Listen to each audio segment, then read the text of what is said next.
I'm Dr. Joe Niamtu, LoveThatFace.com, and one of the hardest things to really teach about facelift surgery is Platysma Plasti. Basically because it's hard to see what we're doing because we're under a flap. And so I want to make a video to simplify it a little bit, and I also want to use a model, which we do here with a surgical drape, to show how it's done. So basically the platysma muscle is why a lot of people have facelift surgery in the first place, because they don't like this banding. And we're going to cut out a section of the medial band on each side. We're going to do a dissection first, liposuction, cut out a band, put the bands together, and then eventually later in the facelift we're going to take the posterior platysmal borders and sew those back so we make a nice tight sling.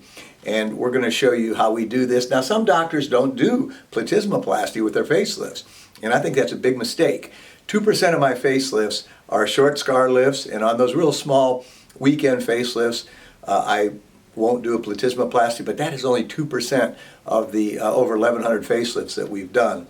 So I think it's really important because I think it frees up more skin that will be available to pull back here. I think it gives you a tighter neck and a longer lasting result. So we're going to show you a little bit how we do this on a patient and on a model. I'm Dr. Joe Niamtu, LoveThatFace.com. So we're going to do a platysmaplasty, and I'm going to stretch the skin like you're making the peace sign, and that helps you make a straight incision. A lot of people make their incision in the submental crease. I like to make it slightly below, and you want to mark your midline so your incision is centered, and just through basically skin and subcutaneous you'll always find two little vessels there that bleed. So I'd like to get on top of those right away. And you want to make as small an incision as you can, but you have to have enough room to get in there and do what you're going to do. Okay, so these are curved facelift scissors. They're curved Paget scissors, and I like them. They're very ergonomic. And this patient has very generous fat submentally. So we're going to be doing a lot of deep work, meaning I'm going to be removing a lot of deep fat. So because of that, I want to leave a relatively generous amount of fat on the dermal side of this flap. So we're leaving a relatively generous amount of fat here, and we're going to just spread the scissors, and on most people you can just simply advance them without even closing them or trimming them like that. So on this patient we're going to go down here at least to the thyroid cartilage. She has a lot of skin and a lot of fat, so this will be a pretty big lift. And let's just look where we are here. Let go a second.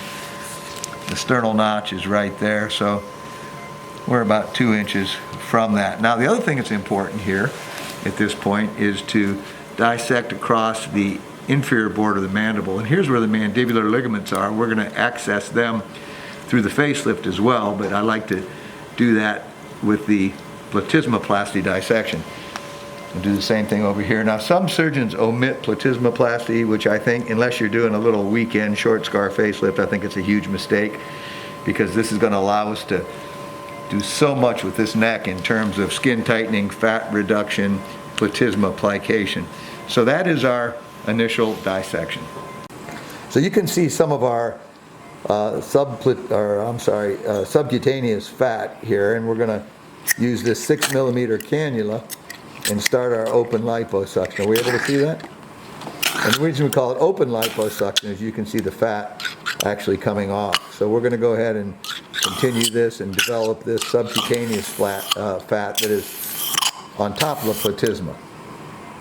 Now I'm using the cowl retractor to put a little tension on the flap, and my staff is also going to stretch a little bit, and we're going to continue our open liposuction. And what we want to do, because I left pretty generous fat on the dermal side, I can be pretty aggressive on the platysmal side. So this is the pre-platysmal fat, and on this patient we will address the post-platysmal fat as well. Now another important thing here that we're going to do is to liposuction at the mandibular border We don't want to go above the mandibular border because that kind of defeats the purpose. We want to, plus the marginal mandibular nerve is right up there, but what we want to do is terrace this from the mandible down, and that is more liposculpting than it is liposuction. So just want to get in this subcutaneous plane here. And I'm going to have to do a little bit more scissors dissection there. But anyhow, that's our basic liposuction. So now we'll address the platysma. So this is, we're going to take a strip of platysma all the way down the midline. And I'm doing that to freshen up those edges. And I'll have a tighter muscle when I take off the center. But it's also going to allow us to access the subplatysmal fat. And you'll see that right away. You'll see the subplatysmal fat right under there. And this patient has plenty of it, and we may take a little bit. So what I'm doing is I'm undermining, if you toe that out, please. I'm undermining, and you can see that I'm under the platysma. That's kind of a nice view of that. And so we're going to take a couple centimeters of platysma all the way down, and then we'll come back. And so that's platysma and fat right there, what we're looking at. So this is our subplatysmal fat, and even though this patient has pretty generous fat, we're going to be a little conservative with it, because if you take too much, you'll hollow them, which is called a cobra deformity, like the snake. And we'll also, let's have the bipolar. So we're going to use the bipolar for hemostasis, but we're also going to use this bipolar to kind of shrink the fat and tighten things up there as well. And I'm probably not going to take much more than that. All right, so we have secured each medial platysmal border, and you can see I'm pulling it together. This is a 2-ovicral suture, and what we're going to do is to pull this together, and we're going to put about 7 sutures from the mandibular border all the way down to the inferior part of the dissection. Now, I'm going to be blocking this, and my light's going to be moving around, but let's go ahead and try and show how we do this. So I'm taking a bite of each side. Hold that a second. Taking a bite of each side, and I gotta look in there a second, and grabbing my medial borders, and I'm going to put this together. Are you able to see that? Mm-hmm. Okay.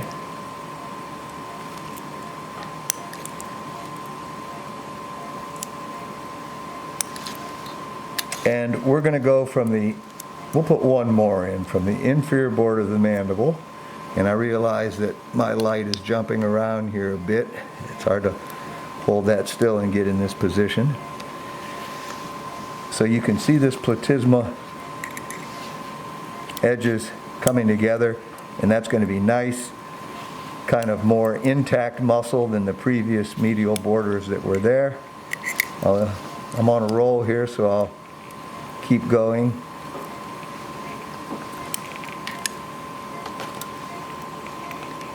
Now, you can't always see the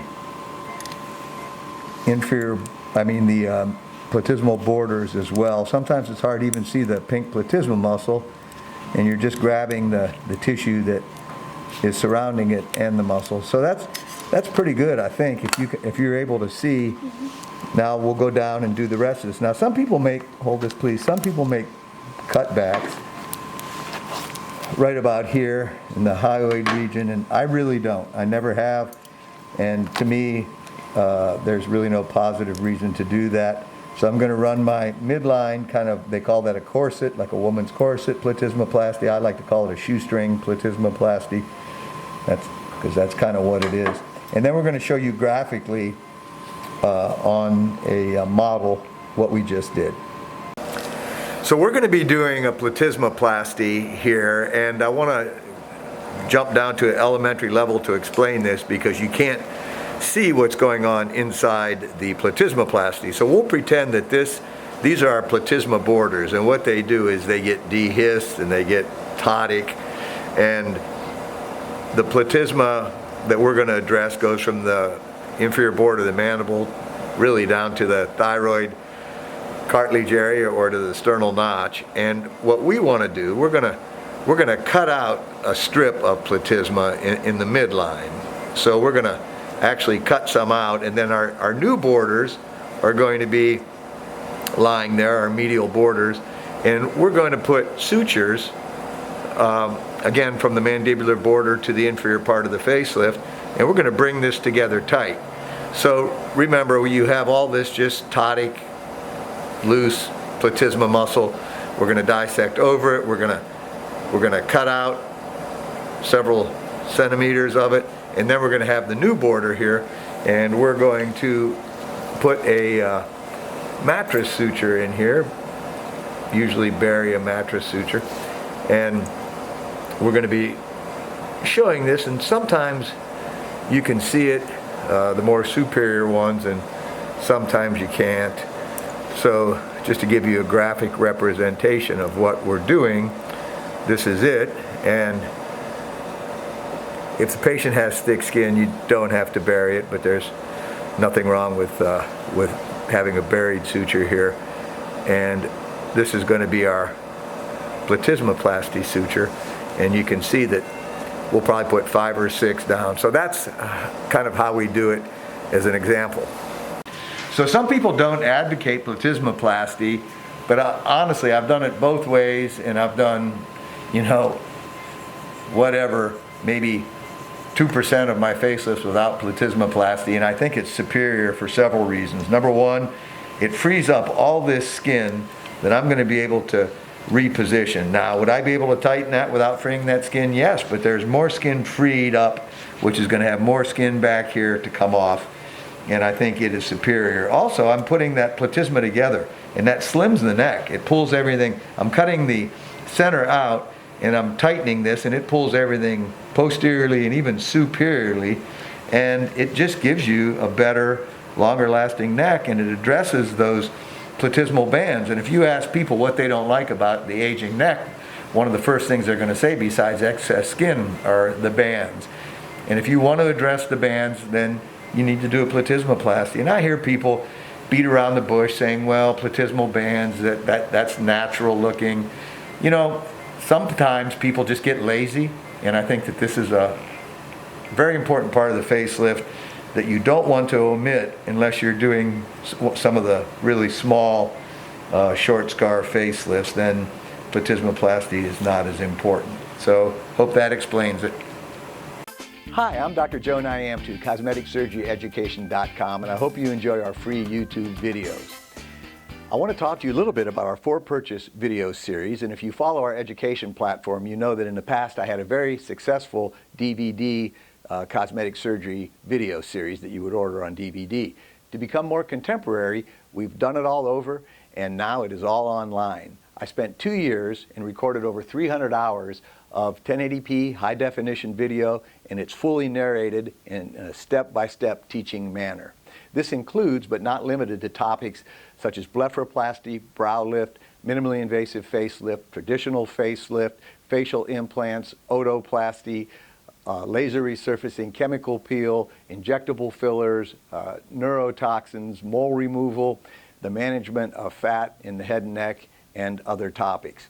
I think this is a great review for experienced surgeons and a great teaching tool for students, interns, residents, or anybody that wants to learn about cosmetic surgery. If you go to CosmeticSurgeryEducation.com, you can preview any video, and they're very reasonably priced. When you order a video, you can stream it 24/7, as well as download it so you own the video. I'm really excited, and I think I put together a really awesome teaching series. Check it out, CosmeticSurgeryEducation.com. I'm Dr. Joe Niamtu.